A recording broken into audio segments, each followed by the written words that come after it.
दिक्कत दे दी। अरे भाई राहुल गांधी, अरविंद केजरीवाल ने बोला जो वंदे मातरम नहीं गाता वो देशद्रोही है। आज आचार्य जी ने जो बोला वो बिल्कुल सेम है। ऐश्वर्या भाई, वो बिल्कुल सेम है। ऋतुराज जी, आप कांग्रेस को समझाते क्यों नहीं?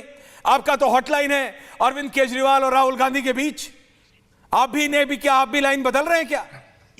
या आपको भी प्रॉब्लम हो गई है वंदे मातरम से? शिवम त्यागी का ऑडियो कनेक्ट कीजिए। बोलिए ऋतुराज जी।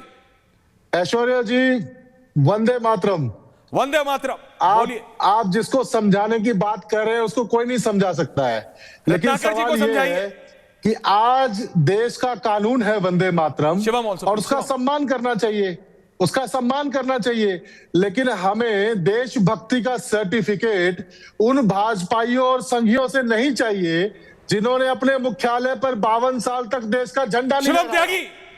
हमें जो है सो कम से कम देशभक्ति का सर्टिफिकेट ऐसे लोगों से बिल्कुल नहीं चाहिए जिनका राष्ट्रीय अध्यक्ष रक्षा सौदे में राम जी आ रहा दलाली करते हुए, राम श्रीवास्तव जी आ रहा हूं, पैसा लेते हुए कैमरे पर पकड़ा गया और बाद में कन्विक्ट होकर जेल गया। शिवम त्यागी, ऋतुराज जिन्होंने मोहम्मद अली जिन्ना के मजार पर चादर चढ़ाने गए, ऐसे लोग जिन्होंने मोहम्मद अली जिन्ना की पार्टी के साथ मिलकर के बंगाल में सरकार बनाई, फाइनेंस मिनिस्टर बने, ऐसे लोग जो अंग्रेजों के पेंशन पे पलते थे, उनसे जो है सो क्या बोलते हैं आपको माफी मांगते थे, ऐसे लोग हमें देशभक्ति का सर्टिफिकेट देंगे। और जो लोग देश का झंडा लहराए 52 साल में, उनके ऊपर FIR करवाने का काम किया।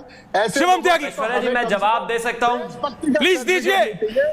ताबूत का थैंक यू। देश के मेरा ऋतुराज झा जी, मेरा निवेदन है, मैं आपके बीच में नहीं बोला, अब आप कृपया करके बोलिए बोलिए बोलिए ना बोले। बोलिए। मैं इस देश और इस देश के सभी लोगों से कहना चाहता हूं कि ये देश बाबा साहेब के संविधान से चलेगा, किसी कांग्रेस वर्किंग कमेटी के किसी रेजोल्यूशन से नहीं चलेगा। 1937 में कांग्रेस वर्किंग कमेटी ने, CWC ने एक रेजोल्यूशन पास किया और कहा कि वंदे मातरम के 2 स्टैंजा बजेंगे, क्योंकि बाकी के 4 स्टैंजास जो हैं इस देश में उनके कुछ मुस्लिम मित्रों को परेशान करते हैं। और बाकायदा रेजोल्यूशन की 2 लाइनें पढ़ के सुना दे रहा हूं। The committee recognises the validity of the objections raised bye Muslim friends to certain part of the songs. The committee have, however, come to the conclusion that the first 2 stanzas of Vande Mataram should be sung at national gatherings. यानी के कांग्रेस के कुछ मुस्लिम मित्रों को राष्ट्रगीत के 4 stanzas के वजह से दिक्कत थी, इसलिए उन मुस्लिम दोस्तों के लिए 4 स्टैंजास को हटा दिया।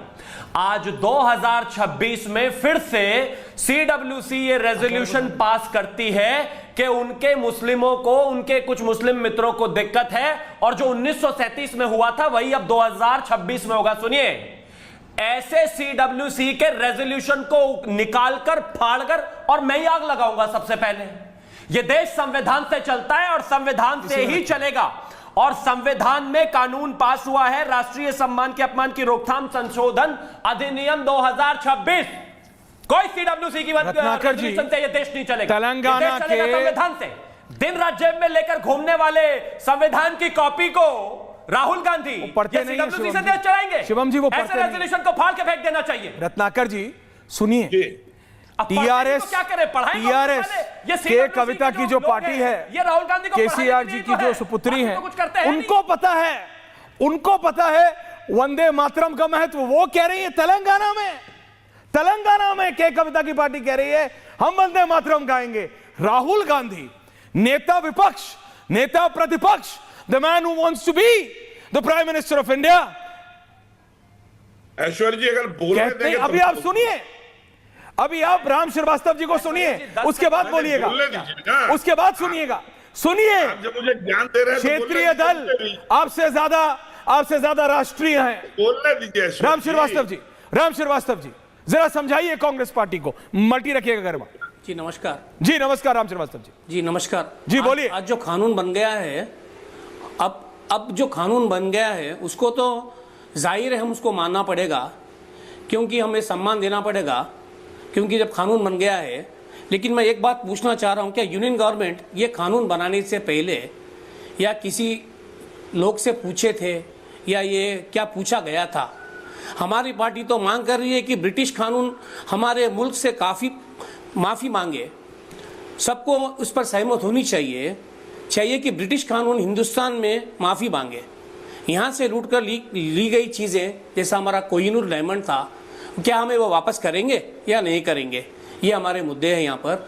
और जब यूनियन गवर्नमेंट जब ये कानून पास करी है तो हमें तो मानना पड़ेगा, क्योंकि हम तो कानून को मानेंगे जो बाबा साहब अम्बेडकर जो हमारे पर राहुल गांधी नहीं मानेंगे। बराबर राम श्रीवास्तव जी के कविता को पता है, टीआरएस को पता है, लेकिन राहुल गांधी को नहीं पता है।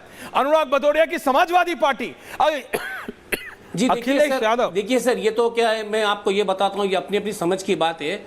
जो हमारी कविता मैडम जी है बिल्कुल सेकुलर लेडी है, और वो ये जानती है कि कानून में कैसा काम किया जाए और कानून कैसा बनता है। और यूनियन गवर्नमेंट जब कानून बनाती है तो जरूर हम उसे माने, चाहे लेकिन राहुल गांधी जी अपने आप को ऊपर समझते हैं। यूनियन कैबिनेट आपको जब अनुराग भदौरिया, ओके रामा जी वापस आ रहा हूं। अनुराग भदौरिया, देखिए सर, मैं आपको एक बात बताना चाह रहा हूं, राहुल गांधी जी के बारे में